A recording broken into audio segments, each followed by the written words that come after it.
श्रीमद् रामचंद्र चरणौ शरणं प्रपद्ये। भैया, कैकेयी तो बहुत ही बुद्धिशाली थी। ये महारानी थी, महाराजा दशरथ की अत्यंत सुंदर, और जितनी सुंदर वो शारीरिक रूप से थी उतना ही मानसिक और उतने ही पराक्रमी। तब भला कैसे एक दासी के कहने से कैकेयी महाराज के विरुद्ध हो जाती हैं, राम के विरुद्ध हो जाती हैं? यह प्रश्न बहुत ही रहस्यमयी भी है और उत्तम भी। जब मंथरा दासी हर तरह से समझा करके कैकेयी जी को थक जाती है और वह उसकी बातों पर माता कैकेयी ज्यादा कोई प्रभावशील विचार नहीं रख पाती हैं, तब वह भैया एक बहुत ही दुखद उदाहरण प्रस्तुत करती है माता कैकेयी के सामने। और बस यही होता है कि कैकेयी का दिमाग पलट जाता है। अब वो उदाहरण क्या है? आपने यदि कभी ध्यान किया होगा तो अवश्य मिलेगा। अयोध्या कांड का दोहा नंबर 19 अगर आपने देखा होगा,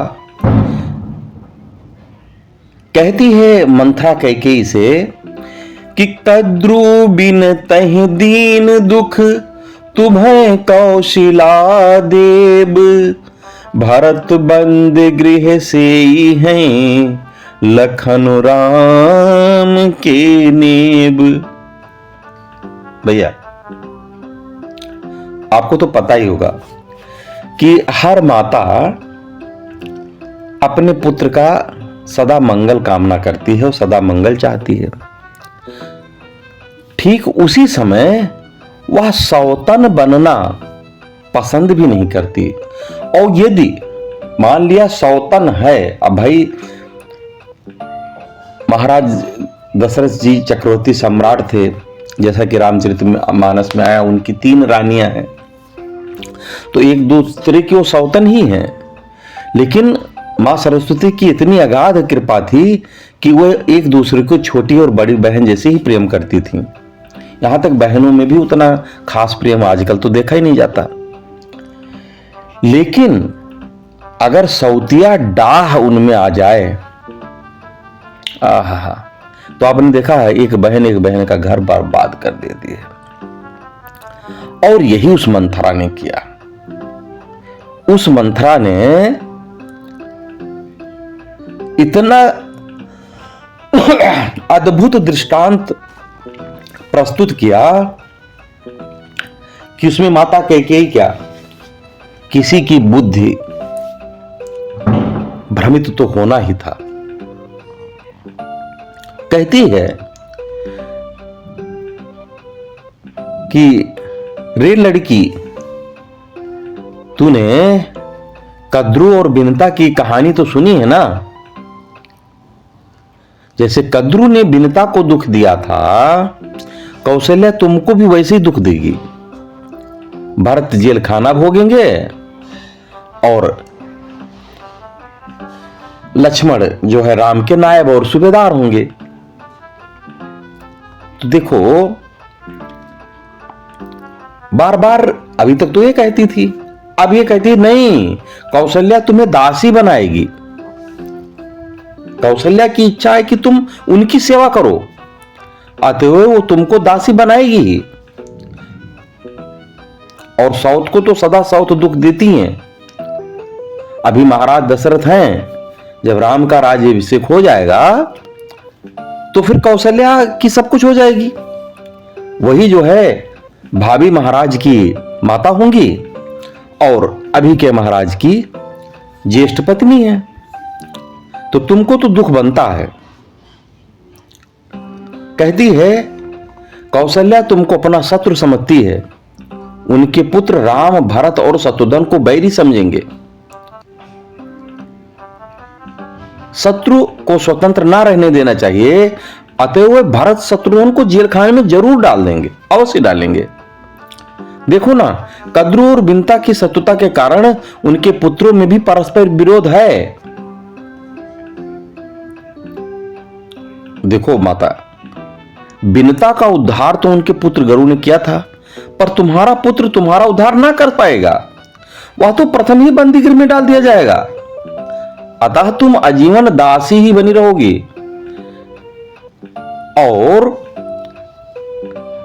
जो नायब होंगे राम के अनुज लक्ष्मण, वही सहायक और मंत्री भी हैं।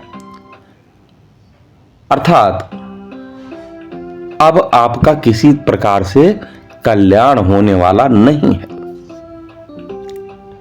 और वैसे भी लक्ष्मण तो श्री राम जी के अनुरागी हैं। इनमें तो अश्विनी कुमार जैसा प्रेम है। वे दोनों एक दूसरे की रक्षा भी करते हैं, तो जाहिर सी बात है वो सर्वे सर्वा ही होंगे। अब उनकी माता के लिए सब ठीक ही होगा, उनको दासित्व तो नहीं करनी चाहिए। भैया,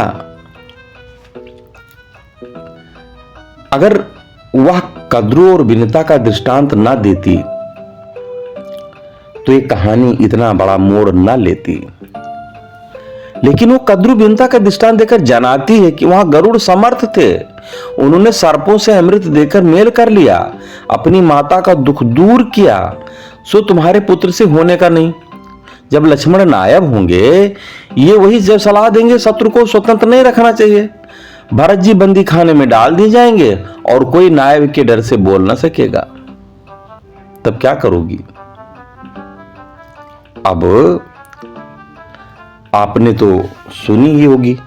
थोड़ा सा अगर हम जिस प्रेमियों को, मानस प्रेमी को कद्रू और बिनता जी की कथा नहीं पता है, उस पर भी थोड़ा सा प्रकाश यदि डाल दिया जाए तो ये बिल्कुल समझ में आ जाएगी। देखो, श्री कश्यप ऋषि जी की स्त्रियों में से दो ये थीं। एक का नाम कद्रू था और दूसरा का नाम बिनता था। कद्रू नागों की माता हैं और बिनता गरुड़ और अरुण की माता हैं। दोनों में सूर्य के घोड़े की अथवा ये कह लीजिए उच्चैश्रवा की पूंछ के रंग के विषय में वाद विवाद हुआ था।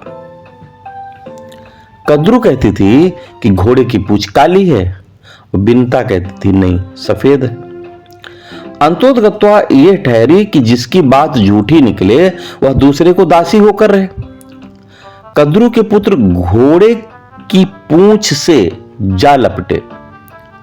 अब नाग तो काले होते हैं, जिससे वह काली दिख पड़ी। इस चालाकी से कद्रू ने बिनता को अपनी दासी बना लिया और अनेक कष्ट दिया। अपनी माता को खिन्न देख गरुड़ ने पूछा तो उसने सब हाल बताया कि बेटा ऐसा ऐसा हुआ है। इस पर गरुड़ ने तपस्या कर विष्णु भगवान को प्रसन्न करके वरदान मांगा कि मैं ऐसा वरदान दीजिए कि सर्पों का भक्षण किया करूं और उनका विष मुझे कभी न लगे। बस अब इन्होंने सर्पों का भक्षण प्रणाम कर दिया और इस प्रकार माता का बदला हुआ। महाभारत में लेख है कि गरुड़ के माता से पूछने पर नागों की आज्ञा मानने के लिए मैं क्यों बारंबार विवश किया जाता हूं। उन्होंने कद्रू और नागों के छल का सब वृतांत कह सुनाया था। तब गरुड़ ने नागों से कहा कि हम तुम्हारे क्या काम कर दें जिसके बदले में और मेरी माता दास भाव से छुटकारा पा जाए। उन्होंने कहा कि हमें अमृत ला दो बस। माता की आज्ञा ले और माता पिता के दोनों का आशीर्वाद पा ये अमृत लेने चले गए थे। गज कच्छप को सरोवर से पकड़कर आकाश मार्ग में जा हिमांचल पर पहुंचकर उन्हें उसे खा डाला। फिर वह देवताओं के युद्ध में हराकर अमृत प्राप्त करके ले आए।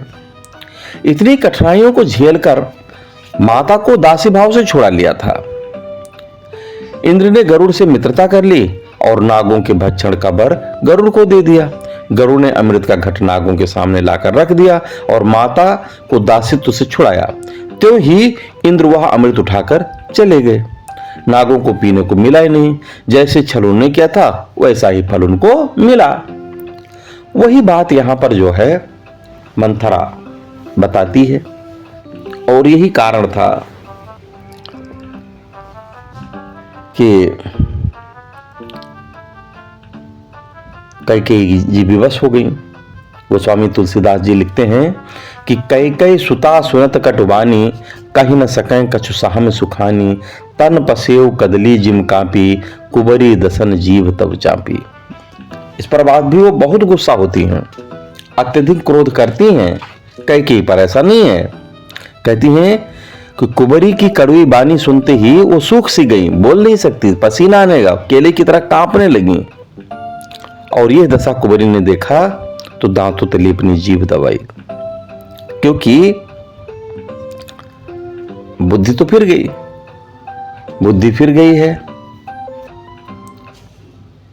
देखो, जब किसी को कोई भड़काता है ना, तो कहीं ना कहीं वो थोड़ा डरा सहमा रहता भी है कि कहीं ये भेद ना खुल जाए भैया, कि देख ऐसा ना हो कहीं भंडा फूट जाए और पता लग जाए तो पटक पटक के लोग मुझे मारेंगे, खेल सब बिगड़ जाएगा। तो उनको समझाती कि देखो शोक ना करो, धीरज से काम करो। कहती है कही कही कोटि कपट कहानी, धीरज धरो प्रबोध रानी, कीन है से कठिन पढ़ाई कुपाठू, जिम न नवे फिर उकट पुकाठू, फिर आकर्म प्रिय लागी कुचाली, बकी ही सराय है मान मराली। देखो भैया, मंथरा ने बहुत सारी कपट भरी कहानियां, अंत में कद्रू और विनता की कहानियां सुनाई, खूब समझाया, कहा धीरज रखो कैकेयी से, और ऐसा कुपाठ पढ़ाया जाए कि उसको कभी घुमाया ना जा सके।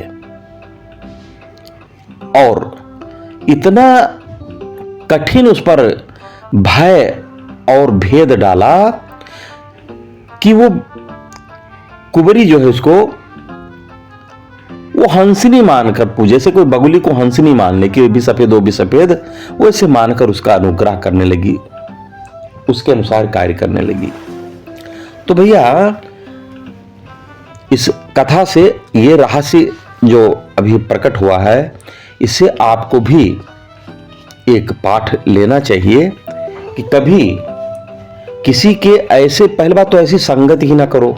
एक कहावत है गांव में कि बड़े संग बैठे तो खाएं बीड़ा पान, और छोटे संग बैठे तो कटाएं दोनों काम। छोटे का मतलब यहां पर जाति पाति भेद से हमारा नहीं है। छोटे का मतलब होता है मंद बुद्धि, नीच बुद्धि, छोटा सोचने वाला, भेदभाव करने वाला, निम्न श्रेणी की सोच रखने वाला, तो उसे समाज में निंदा होती है, इसलिए कहते हैं कि कटाए दोनों कान।